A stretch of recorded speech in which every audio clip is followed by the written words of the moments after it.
What is going on, guys? Dorko back again. How you are? Fantastic news just in. I'm seeing loads of people tweeting me stuff, seeing loads of news articles on game websites and stuff like that. Apparently there's going to be in the works a Five Nights at Freddy's movie.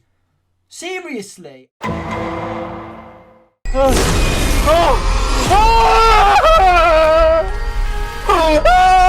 Now I know all FNAF fans were busting when they first saw this trailer. I know certainly I was, if you know what I mean. But honestly, I am happy that this movie is finally coming out after 8 years of it being in dormant and development hell. Because now we get to see Freddy Fazbear and the gang up on the big screen. But today, in this video, I wanted to take a look at all of the stuff we know about this movie and compile it into one single video. I also want to try and see if I can figure out what will happen in the movie. And who knows, maybe I'll even solve the FNAF movie. Okay, well fuck this. Of course Matpat already made a theory about the FNAF movie. But you know what I'm gonna do? I'm gonna try and solve the FNAF movie better than Matpat. Because I do think he got a little bit wrong in his theory. So with that out of the way, let's just get right into it. Here we go!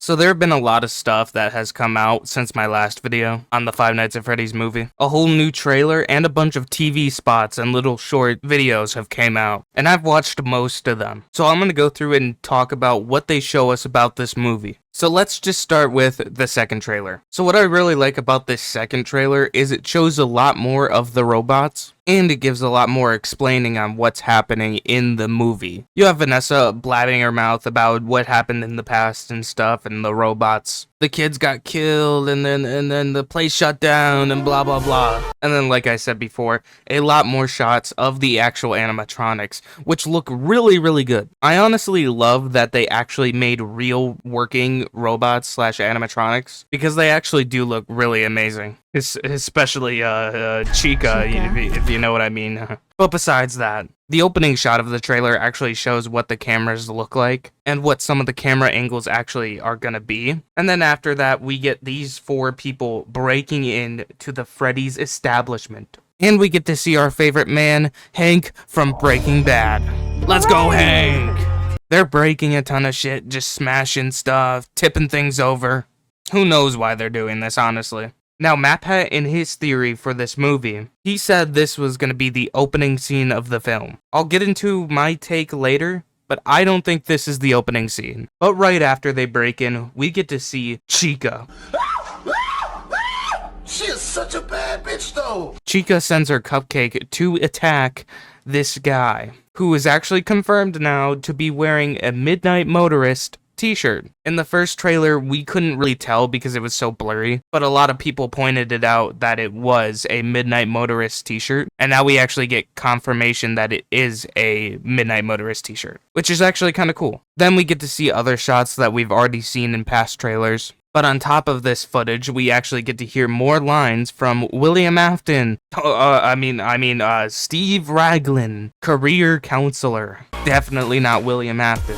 Then we get to see Vanessa spitting her bullshit, like I said earlier, explaining the entire FNAF timeline to me like a Matpat video. And then we get to, in my opinion, one of the coolest scenes in this trailer, where Max, one of the people who breaks in with the other people, sees a kid run away. And of course, because it's a horror film, she gotta go investigate. And finds Freddy just standing there, chilling. And for some reason, who knows why, she grabs a chair, stands up, and looks into his mouth. I don't know why. That's kinda dumb. She kinda dumb. But then just watch what happens.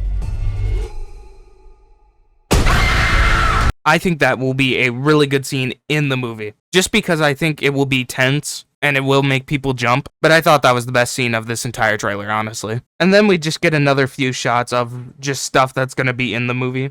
And then we get the last shot of the trailer of Mike running away from presumably Springtrap and screaming, which I think is pretty cool. And that's basically everything in the second trailer to this movie. A lot of cool things were shown, especially that one scene of Max going up to Freddy. I wish we could have seen more, I don't know, rats in the vents, I guess. Producer of Megan, rats in the vents! But let's move on to a lot of the TV spots and little mini videos that they have posted. Now, I'm not going to be talking about all of the TV spots and little teasers that they've posted, because I don't know, I might forget some or not even know of some. I'm just going to talk about the ones that I really know and have new scenes in them. Now, there's 5 I really do want to start out with first, because I think they're pretty cool. It's the 5 Have You Met Them Yet teasers. And honestly, I think these are just cool. So I'm going to go through each one of them and talk about the new scenes that weren't in the first 2 trailers. So for this first one, for Freddy, there isn't anything new actually, but I do want to show you this screen of them presenting Freddy with his name and everything. I honestly think it looks pretty cool. But let's just move right on to the next one. So this Bonnie teaser has a few quick scenes that aren't shown, and so I'll just show them up on the screen right now. They look pretty cool. But the main thing is we get to see almost the full scene of Hank from Breaking Bad turning on a light to reveal Bonnie behind him.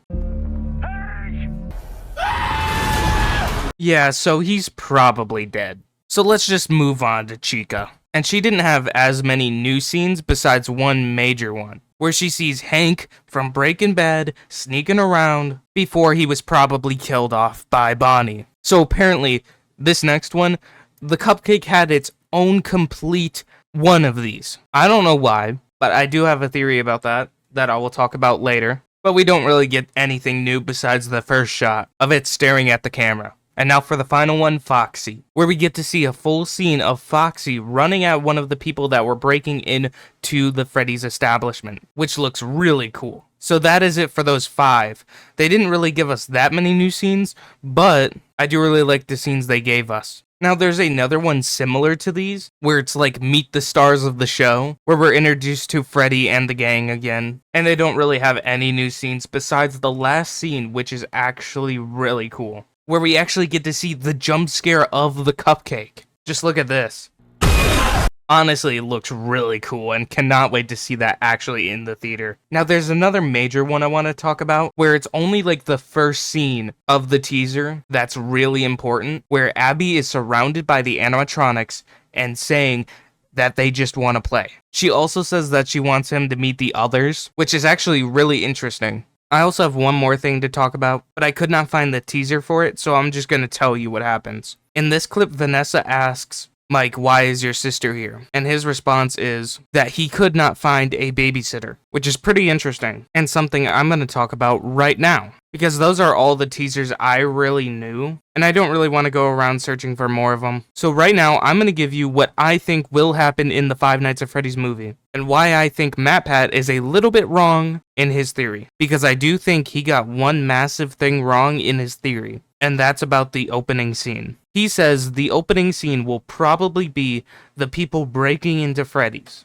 and I think that is completely wrong, for multiple reasons. Now, one of the people who break into Freddy's is a character named Max. I've already talked about this character before. She was in one of my favorite scenes in one of the trailers. But why is Max so important to why I think Matpat is wrong? It's because Max is also Abby's babysitter. And you're probably thinking, well, Mike just said they could not find a babysitter. How could Max be Abby's babysitter? One reason that supports my point is you could just do a Google search and easily find a lot of places say that Max is a babysitter. But if that's not enough information for you, just wait. There's more. There was a pre-production demo that was discovered where it depicts 2 actors that are not Abby and Max, they are just stand-ins, saying lines that will probably be in the movie. And because of this pre-production demo, we know that Max will not die at the beginning of the film. So with that out of the way, that was the main thing he got wrong in his theory, in my opinion. There is just too much evidence to say otherwise. Now I'm going to tell you what I think will happen in the Five Nights at Freddy's movie, starting now. I think the movie opens up actually with this guy, who is the security guard before Mike. I think it's going to open with him going into his job and it seeming normal at first, but then the animatronics come to life and attack him and ultimately kill him. And that's how the movie opens up, showing that the animatronics are deadly by killing the previous security guard. And then we cut to just Mike going about his daily business at his job. And what is his job? From what we've seen in the trailers, He used to have another security job at a mall, but then went too far and beat someone up in a fountain, probably getting him fired. He goes home and he doesn't have enough money left. So looking for a new job, he talks to Steve Raglan, the career counselor, about a job that Steve told him about. And of course that place is Freddy Fazbear's Pizza, that recently got a job opening because of the other security guard dying. Steve tells Mike, come into my office anytime and we'll talk about the job. Mike goes to his office eventually, and Steve Raglan tells him about Freddy Fazbear's Pizza, saying that it was a huge hit in the 80s and the owner's just not ready to give it up yet. So Mike accepts the job and goes to work at Freddy Fazbear's Pizza. And you would think, okay, he just goes there with his sister Abby. But no, I think for the first 2 days, maybe even 3, Abby stays at home with Max, the babysitter. And Mike goes and does his job. But on the first night, there are a little bit of strange things happening. And then the second night gets a little bit weirder. And I also think Vanessa comes on the second night. And at home, while Mike is at his job, Abby is being watched by Max. But Abby says a few strange things that we actually get to hear in the pre-production demo. So I think after the second or third night, Max gathers a few of her friends and her uncle, maybe. I don't know if Hank is her uncle, because his name is literally Uncle Hank. I don't know. And they destroy Freddy's, they get attacked, they all die, or at least most of them, I don't know. Leaving Mike without a babysitter because he keeps ringing Max and she's not picking up. So he has to take Abby to his work. Vanessa asks, why is she here? Mike says we couldn't find a babysitter. And then the nights keep getting crazier and crazier until the fifth night, where it's revealed that Steve Raglan is William Afton, that he's in the Spring Bonnie suit and he killed the kids and blah blah blah. Basic FNAF stuff. Mike tries to fight him, blah blah blah, shenanigans. He's trying to protect Abby and stuff. And they finally win by letting the spring locks snap back into place and killing William Afton forever, ? The end. And there's one thing I did not add in this, which is Golden Freddy. I do not know how he's going to be used in the film, at all. I do have a theory. Mike's younger brother is Golden Freddy, kind of like in the games, because in one of the posts, it says that Mike is dealing with the past of his brother disappearing when he was young. And that's probably got something to do with William Afton, but I don't really know at this point. So this is going to be the end of the video. Come back after the movie has come out and tell me if I was right or not. I feel like I got a lot of it right, but I also don't know. Now there's one more thing I want to tell you guys, and it is a big announcement. You might have seen at the beginning of this video a little animation saying 5 days until the movie. This is almost identical to the 5 days until the party little animation from FNAF 4. I'll show them up on screen right now. But what I'm going to be doing is every day until the 27th, I'm going to be posting a Five Nights at Freddy's related video. I'm not going to tell you what they are, you just got to wait and see. And so I'll see you guys for my next video tomorrow.